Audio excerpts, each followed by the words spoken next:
અખિલ ભારત હિન્દુ મહાસભાનો કોંગ્રેસ નેતા પવન ખેડા સામે વિરોધ.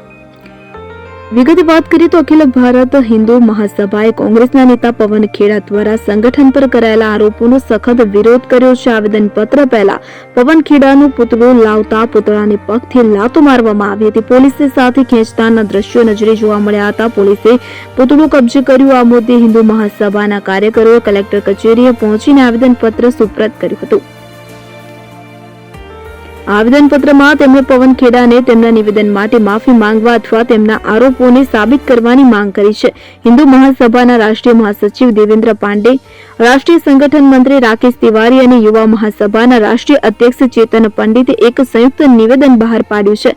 તેમણે કહ્યું છે કે જો પવન ખેડા માફી નહીં માંગે તો સમગ્ર ભારતમાં ઉગ્ર આંદોલન અને પ્રદર્શન કરવામાં આવશે. આ ઉપરાંત ગુજરાત પ્રદેશના યુવા સંગઠન મંત્રી સની મહારાજે જણાવ્યું હતું કે હિન્દુ મહાસભાનું દરેક કાર્યકર આ મુદ્દે જમીન સ્તર પર ઉતરીને ઉગ્ર આંદોલન કરશે. તેમણે ઇતિહાસનો ઉલ્લેખ કરતા કહ્યું કે કોંગ્રેસના નેતાઓ પૂર્વ વડાપ્રધાન જવાહરલાલ નહેરુ અને મહાત્મા ગાંધીની નીતિઓને કારણે દેશનું વિભાજન થયું. તેમણે કોંગ્રેસના નેતાઓને હિન્દુ મહાસભાના ઇતિહાસનો અભ્યાસ કરવાની સલાહ પણ આપી.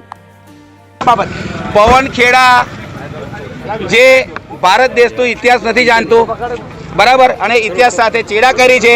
અને ખુલ્લા શબ્દમાં કહીએ તો કોંગ્રેસી જે વરિષ્ઠ નેતા કહેવાય પવન ખેડા, એમને એક મીડિયાના માધ્યમથી પણ આપણી પાસે વિડીયો ક્લિપ છે, એ હું તમારા પાસે આપું છું. અને એમાં એમણે એવું કીધું છે કે ભારતની અંદર જે વિભાજન થયું, બરાબર, જો ભારત બે ભાંગલા પડ્યા તો એની અંદર હિન્દુ મહાસભાનો હાથ હતો, એવું એમનું કેવું છે. તો હિન્દુ મહાસભાનો ઇતિહાસ તમે પહેલાં જુઓ, ચરણચંપી ના કરશો.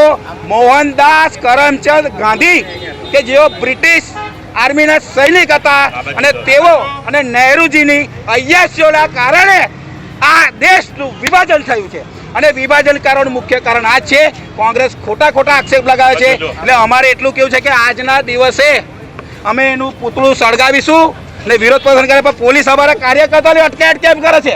પોલીસ અમારા કાર્યકર્તાઓને અટકાવી દે છે. અમુક જગ્યાએ અત્યારે ઓછા કાર્યકર્તા છે, અમારું વિરોધ પ્રદર્શન છે, પણ પોલીસે કાર્યકર્તાઓને અટકાવવાનો પ્રયત્ન કરેલો છે, બરાબર. પણ કોઈ પણ હિન્દુ મહાસભાનો કાર્યકર્તા અટકે નહીં. અમે વિરોધ પ્રદર્શન કરીશું અને આ ચરણચુંબી કરવાનું બંધ કરે કોંગ્રેસ અને ઇતિહાસ જોવે, બરાબર. એટલે આજના દિવસ અમે કલેક્ટરને આવેદનપત્ર આપવા માટે આવ્યા છે. પણ પોલીસ અમારા સાથે ઘર્ષણ કેમ કરે છે?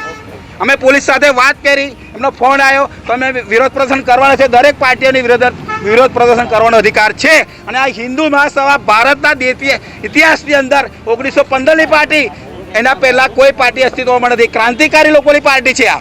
લાલા લજપતરાય, ભગતસિંહ, બરાબર, એવા જે મહાન ક્રાંતિકારી લોકો હતા, વીર સાવરકરજી, એવા મહાન ક્રાંતિ લોકોનો ઇતિહાસ તમે જુઓ કે કેટલો છે, એમના ભારત દેશ માટે શું કરેલું છે. અને તમે એવા આક્ષેપ લગાવો છો પવન ખેડા કે હિન્દુ મહાસભાએ ભારતના વિભાજનની અંદર હિન્દુ મહાસભાનો હાથ હતો. તો તમે હાથ હોય તો ડિબેટ કરવા માટે હિન્દુ મહાસભા તૈયાર છે. તમે સમય આપો.